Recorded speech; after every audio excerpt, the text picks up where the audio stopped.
data structure which is there, that is dictionary. Okay, like we were discussing 4 data structures in Python, right? We were list, tuple, dictionary, and set. So we have kind of seen, like we have some understanding of tuple and list. Now let's talk about dictionary. So if you remember the use case that we were discussing in first class, dictionary is a key value pair. It's a key value pair. Okay. Whenever you have to store some data in a format such that there is a key and then there is a value associated with it, dictionary is the best option. Okay. Now how you define and declare dictionary? Here is the syntax. All you can do, you will use this curly braces. You will use this curly braces. So item equals to curly braces, then I will give key and then the value associated with it. There are few things that you should remember in dictionary. The key should be unique. It cannot be duplicate. Which is right, correct, which makes sense. Let's say I'm storing marks of all the students. I should have some ID of the student or the name of the student that is unique. It should not be duplicate. Otherwise, I will not be able to differentiate, right? So the keys for the dictionary, it is unique. Okay, values can be duplicate. They may or may not be duplicate. Okay, and this is how you declare and define a dictionary. So you say I'm giving a key, and it can be anything. Like here, although I'm having string as my keys, you can have numbers also. That is perfectly fine. Okay, so here I'm having keys as all strings. So ID is 123, price is 19.90, description is book, and in stock I'm saying true. Okay, and then if I print item, so the last line, it is going to print item. It is basically I'm saying print of item. In Jupyter Notebook, this is default behavior, as in print is, I don't have to mention print, automatically it will take care of that. So print of item, if I run this, it will give me this. Okay, ID 123, price 19.9, description, book, in stock equals to true. Okay. Similarly, creating a dictionary like student marks, name is Amit, physics is 98, chemistry is 76, maths is 100. Okay. So if you see this, here the idea here is to highlight that I can have a heterogeneous combination of data. So keys are all string, but values, here it is a string and rest of them are integral values. Here some of them are integral and float values, some of them are string, some are boolean. Okay, so you can have such kind of combination, you can have such kind of data structure where you can. So what I'm doing here, basically student marks, this whole thing, that this entire thing is, you can think of as an object. They are hooked together, they are tied together, they are bound together, they are encapsulated. We'll be talking about this term encapsulated. So there are some software design principles that are very important to write good and efficient code, and we will be discussing briefly about that, because that is not in the scope of this course, but I will be introducing some of the concept, like how to think through about writing good and efficient code. Okay, not efficient only in terms of time and space complexity, but also based on architectural and design, from the design perspective, like how much flexible the code is, how much you can easily you will be able to make changes and other things. There are a few principles that I will be discussing. Okay, but if I store, like I could have taken multiple lists, right? The one which is storing all the names, one that is storing all the marks in physics, one that is storing all the marks in chemistry. But we had discussed the problem with that, right? If I have, if I do this, if I have a list which is storing all the marks of the student, The other one is storing all the names of the student. This is marks in physics, marks in chemistry, marks in maths. If I have such a kind of data structure where I'm having 4 different data structure to store the data, what I'm doing is, if there is a candidate who is moving out of the college, or there are addition of new students in the college, I will need to ensure that I similarly remove the marks or other data, associated data, from all the other list which is there. Otherwise, I will corrupt the data. I'm going to make the data corrupt, because there will not be a one-to-one match. And if I have dictionary, this is encapsulated. Everything is bound together. They are tightly bound together. Now, if one student is removing, all I need to do is remove that entire dictionary element which is there. And I will be done. I need not take care of other things. Okay. So that is how you have to do. So this is dictionary. And similarly, like I'm creating another dictionary here. Okay. And to fetch the elements from the dictionary, like I want to fetch the values from the dictionary. So what I will do, dictionary name, and here I will pass the key, and this syntax will give me the value. All this while, when I was dealing with list and tuple, what I was doing, I was saying list name and the index, and it was giving me the value, right? Here I am not worried, like this is not indexed based, right? Dictionary is not indexed based. Here I will be giving the key, and it will output me the value. Okay. We will run through more examples, and it will be easier for you to understand. So if you see here, student marks, that is my dictionary name, and then name is my key. So what will be the output for first line? It will be Amit, right? Similarly, student marks, physics, what is the value? 98. So it will print the same.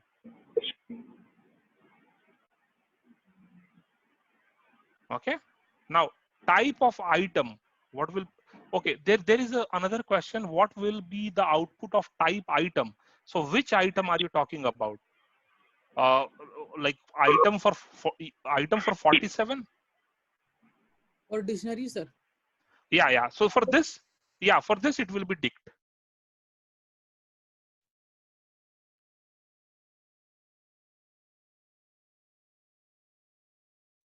Okay. Now, similarly, like item price, item is my dictionary name. So here on the top, if you see, item is my dictionary name. And then if I give the key, that is price, equals to 24.9, like I'm updating the value. So updation is also possible in dictionary. I can update the values. I can do 24.9. And if I print the price again, initially it was 19.90. Now I will be able to update it. If you see this, I have updated it. So my dictionary value is updated. Okay. You can also delete a key value pair. So all you need to do is item, that is the dictionary name, and in stock. So in stock is what? In stock is that key value pair, correct? This is my key value pair. I can delete this altogether. So if I run this, ID is gone, item is gone. See, in stock is gone. It's not part of dictionary anymore. So that is how I can delete the student, if you remember. Key value pair, and then you can delete that, some of the things. Or maybe that entire dictionary itself, whatever. You can do that. You can play around with that. Okay. And again, I can insert a key value pair also. So how I will be inserting, I will just give the dictionary name and what key I want to give. Let's say I'm doing available, and then the value is true. And if I run this, see, in first this line number 52, I deleted in stock. Now I'm adding available. Now if I run this, so available will be added. So that is how you can add and delete element. Okay. Now I'm just saying item does not exist, as in like this key does not exist, is not there in my key value pair. Correct? It is not there. Now, if I run this, it will give me key like error because that key itself is not there. So just like when you are working with list and tuple, and if you try to fetch, like if you say mark of some ID which is not there, let's say 999, let's say this ID is not there, and if I search for this, it will give me index error. Similarly, in dictionary, if I search for a key which is not there in the dictionary, it will throw an output error for you.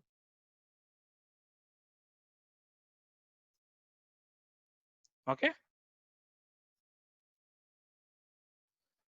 Okay, now let's go back to this thing. Yeah. I will come to custom functions, control flows, if then else. Anyways, we have discussed most of the things are same. While statement, for loop, we have discussed. Okay, fine. Uh, this custom function I will discuss in tomorrow's class. Okay, I hope you are clear with dictionary. Set is similar to dictionary. Here also you will be using curly braces to define a set. You will say set equals to curly braces, and then here you will add all the unique elements. Even if you add duplicate elements, automatically it is going to remove that duplicate elements for you.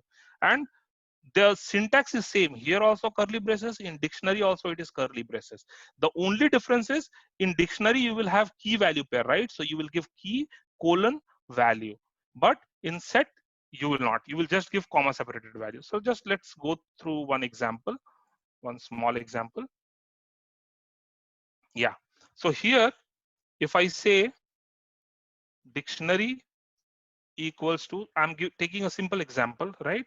1 colon 2 comma 2 colon 3 comma 3 colon 4. So what is happening? My key is 1, value is 2. Key is 2, value is 3. Key is 3, value is 4. And if I say print dictionary, if I run this is what I'm getting. Similarly, I can have set with curly braces only. And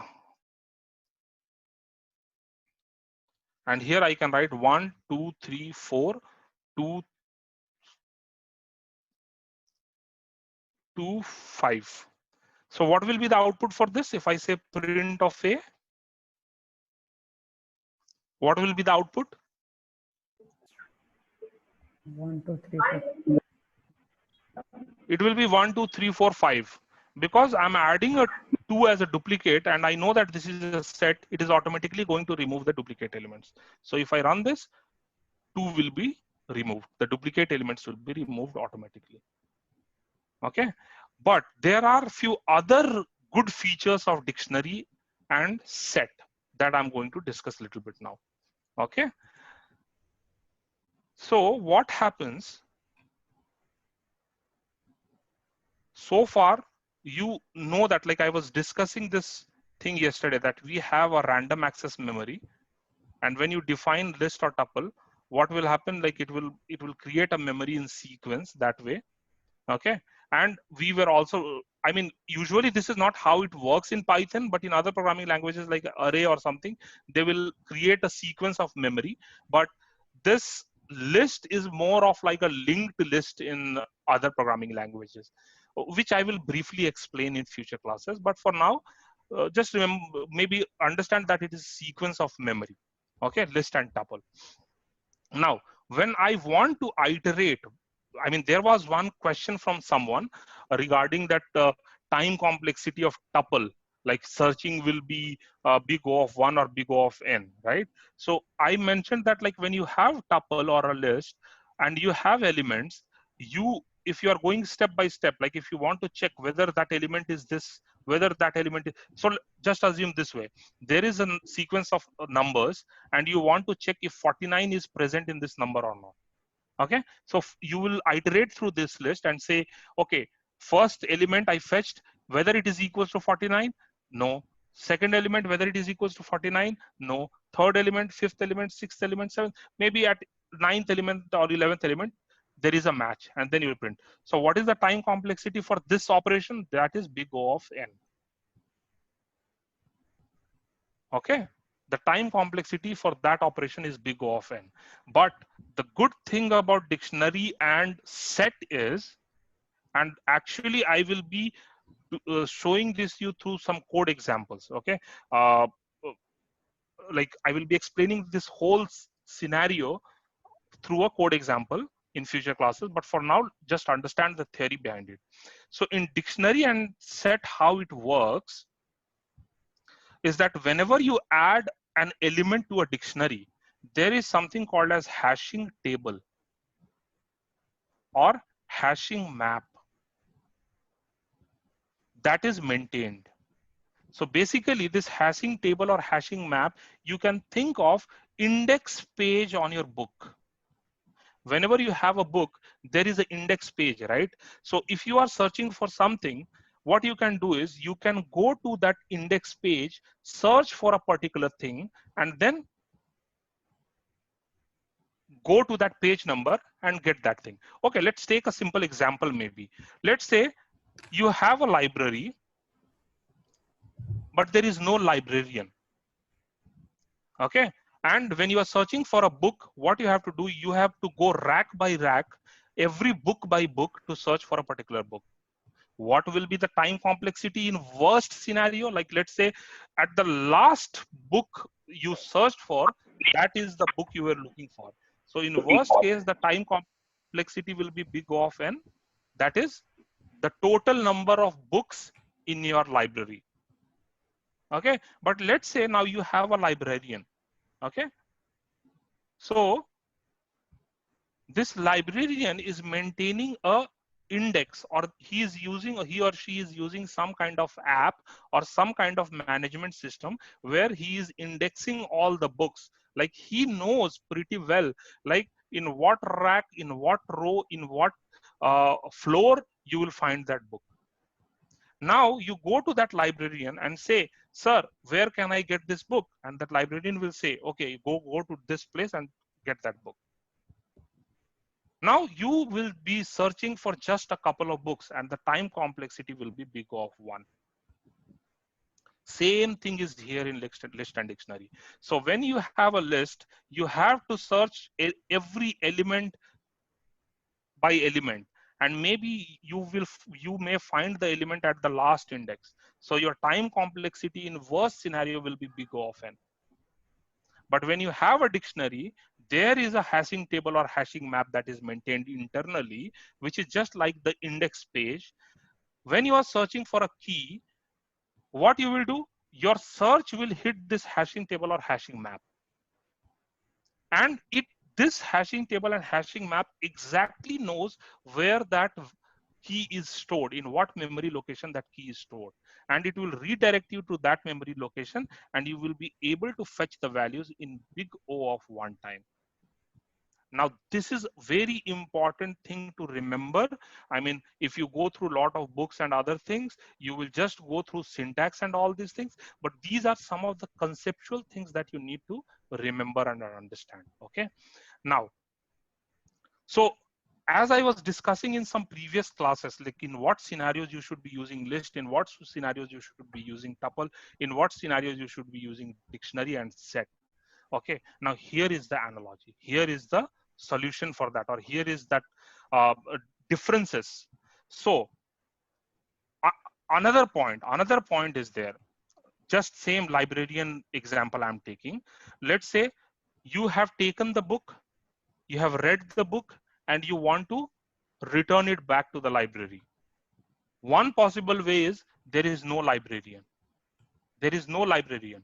Now you can just go to the library and dump the book wherever you want. You can just put it on any rack. What is the time complexity? You can keep it anywhere. The time complexity is big of 1. Again, it will be little difficult for you, for some of you who are not from computer science background or programming background, to understand or grasp this concept. But that's okay. Just go through these videos once again. You will be able, this will be making sense to you. Okay. So don't worry about it if you're not able to understand it thoroughly. So what will happen, like if you need to just dump the book, you can just go and put it anywhere. That will take big O of 1 time. Let's say you have this librarian and now you are returning this book to the librarian. Librarian needs to ensure, librarian sir will need to ensure that he is putting the book back in the right row, right column, right floor, and everything. That in worst case will take big off end time. That is extra overhead for librarian. Okay, so you are seeing that trade-off, right? So now come back to, I mean, we have seen different analogy with this librarian thing, right? When you are searching for book, when there is no librarian, there is no index that is maintained, then that is big off end time. You are putting that book back, you are putting that book back when there is no librarian, I mean, you can put it anywhere, then it is big off one time. Okay, this is without librarian. When you have librarian, search is big O of one time, and putting the back book is big O of n time, right? So can you see this trade-off? Here, search was slower, but transaction, the return was faster. Here, search was faster, but transaction return was slower. So that is what happens with list and tuple. So what you can see here is, if you remember, list searching takes big O of one time. Sorry, big O of n time. Searching in a list takes big O of one time because you are not maintaining any index. You need to go element by element. So if you need to search for a particular element, you will need to go element by element, and it will be big O of n time. But insertion in a list or a transaction, basically update, deletion, insertion, will ideally take big O of one time if you are adding towards the ends, either in the beginning or at the end, because it knows. If you are adding somewhere in the middle, that is a different story. We will not go in that detail, but you can understand those things. Like if you explore a little bit of data structures and algorithm, like if you're trying to push something inside, you will have to push every element on the left hand side or on the right hand side. So that will take some extra time complexity. But in list or a linked list, that also is big of one time. But let me not confuse you with all these concepts. What I'm trying to highlight here is, searching in list takes big O of n time, and transaction, insertion or deletion will take big O of one time. But when you are using a dictionary, because you are maintaining a hash table, your index, searching will take big O of one time, and transaction, that is update, insertion, will take big O of n time. This is something you need to remember. So now, when to use list and tuple? When to use list actually? When you have lot of transaction which is happening, I want to do it faster. I want the transaction to happen faster. So I will take list, because transaction is faster in list.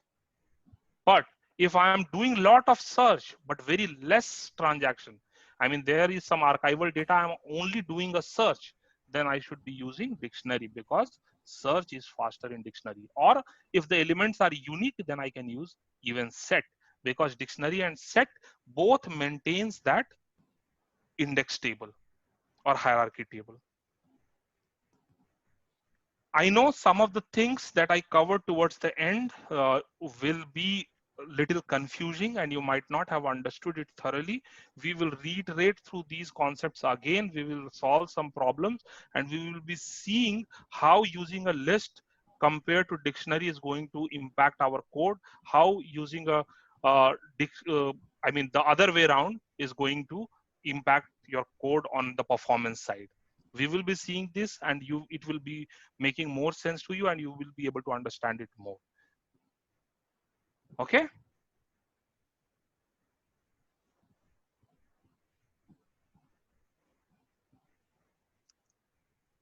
Any questions, guys? Similarly, there will be some functions related to dictionary and set. Again, you can use dir function to just go through that once. But anyways, I will be preparing a similar kind of sheet, notepad, I mean, Jupyter notebook sheet, where I will be explaining some of the functions for, like I have kept them for tomorrow. I will be explaining them. But if you just go through it once by yourself, it will be helpful for you to understand. Okay. Any questions from you guys? Okay, I see some questions. Sir, deleted dictionary was all about a particular student whose details were to be deleted who left the college. Then what will happen to other students' detail? I mean, we can have a data structure that way, right? We can have maybe a dictionary of all students, comma separated value, and a particular student I can delete, and the value associated with that student will also get deleted. But rest of the things will remain same, right? Just assume that instead of this student marks, like one student and all marks, I'm saying name, sorry, student name. Okay, let me just do something this way. I can say something like this: marks equals to Amit, or let's say just take A and then 98, comma B 87 or something, and I can run this. And if I print marks, this will be 98 B87. Now, if I delete by using that delete command that I had shown here, delete item in stock. So it is going to just delete this particular thing, right? It will just delete either B or it will delete A, depending on how you write it. Okay, so it is not going to impact any other students which are there. There is another question from Abhipsha. Sir, if there are multiple values in the dictionary, then it is enclosed in curly braces. Like the example, yes, you are right. Multiple values. I mean, see, dictionary is also, you can think of list of values. Okay, but they are key value pairs. It's list of pairs. Okay, just not values, but list of key value pairs. Okay, so they will be separated by comma and enclosed in curly braces. You are right.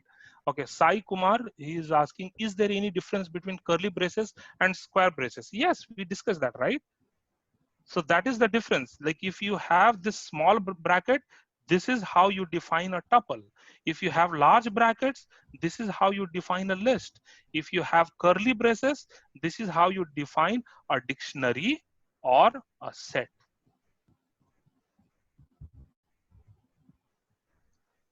Sir, key value is always the one we provide first. I didn't get this question.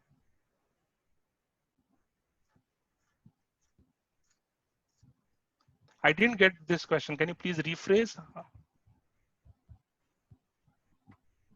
Key value is always the one we provide first. Sir, I was asking that to know the key value, it is the one we provided while printing it. We will provide first. That one is the key value, or is it always a string?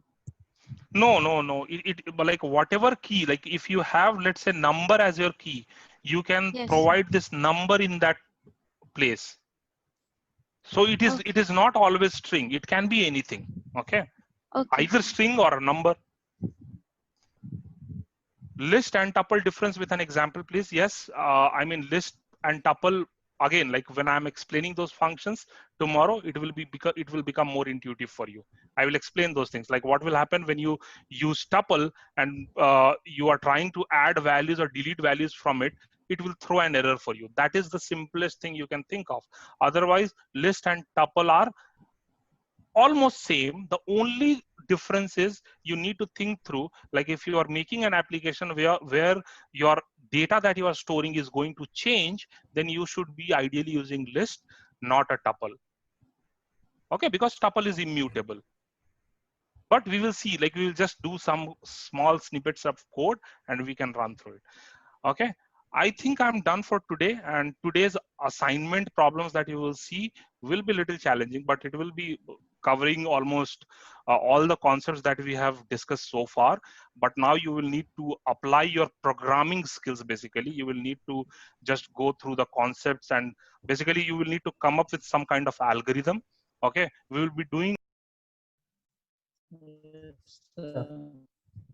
Yes, sir. Okay, perfect.